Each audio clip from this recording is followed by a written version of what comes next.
100 हिंदू परिवारों के बीच में 100 हिंदू परिवारों के बीच में एक मुस्लिम परिवार सबसे सुरक्षित रहता है। उसको इसके पर्व और त्योहारों को, उसको अपने सभी मजहबी कर्मों को करने के लिए, या जिस मत और मजहब या संप्रदाय या सेक्ट का अनुयायी होगा उसको उस परंपरा के अनुसार अपने सारे धार्मिक मान्यताओं या उपासना विधि को पूरी स्वतंत्रता होती है। लेकिन मैं कहता हूं 100 परिवारों के बीच में एक हिंदू की बात तो दूर करिए, 100 मुस्लिम परिवारों के बीच में 50 हिंदू सुरक्षित रह सकता है क्या? नहीं रह सकता।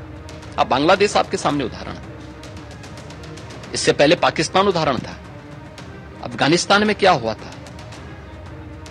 ये चीजें दिखाती हैं और होशियारी यही है कि कहीं धुआं उड़ रहा हो या किसी को ठोकर लग रही हो तो हमें ठोकर लगे इससे पहले हम संभल जाएं। একবারও মনে হলো না ভারতবর্ষের কথা, ভারতবর্ষের সংবিধানের কথা, সর্বধর্ম সমন্বয়ের কথা, সর্বধর্ম সমভাব তার কথা মনে পড়লো না, শুধু হিন্দু মুসলমান। এটা খুব দুঃখজনক। এবং সংবিধানের শপথ নিয়ে এই রকম মন্তব্য করা যে ভারতবর্ষের এক জায়গায় হিন্দুরা সেফ নয়, আনসেফ, নিশ্চিন্তে থাকতে পারে না, যোগী আদিত্যনাথের এই বক্তব্যে এটা মেনে নেওয়া যায় না, তাও স্বাধীনতার ৭৬ বছর পরে। মহাকুম্ভে বিপর্যয়ের পর মহাকুম্ভকে মৃত্যুকুম্ভ বলেছিলেন মুখ্যমন্ত্রী মমতা বন্দ্যোপাধ্যায়, আর তার সেই মন্তব্যে ফের আক্রমণ করলেন যোগী আদিত্যনাথ। তিনি বলছেন যে বাংলা থেকে দিনে ৫০,০০০ থেকে ১ লক্ষ পুণ্যার্থী আসতেন মহাকুম্ভে। এত ভিড় দেখে পশ্চিমবঙ্গ সরকার ভয় পেয়ে গেছিল। যারা মহাকুম্ভকে আক্রমণ করেছেন তাদের তোষণের রাজনীতি প্রকাশ্যে এসে গেছে। মহাকুম্ভের অপমান মানে ভারতের আস্থাকে অপমান, মন্তব্য যোগী আদিত্যনাথের। ना जिसकी जैसी दृष्टि होगी है।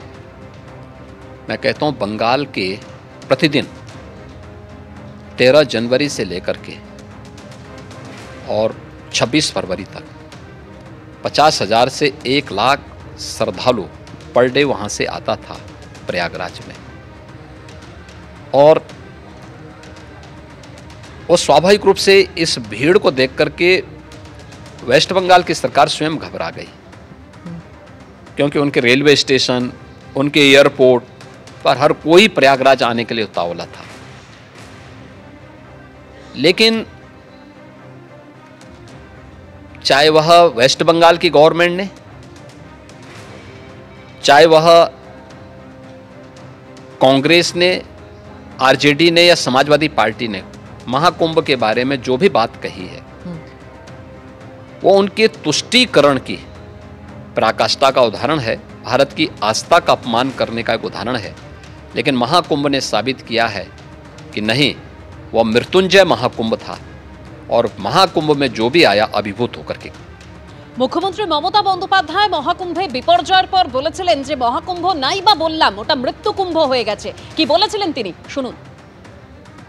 মহাকুম্ভ আমি নাই বা বললাম, ওটা এখন মৃত্যুকুম্ভ হয়ে গেছে, মৃত্যুকূপের মতো। আমি মহাকুম্ভকে সম্মান করি, আমি শ্রদ্ধা জানাই, কিন্তু প্ল্যানিং না করে এত হাইপ তুলে এত লোকের মৃত্যু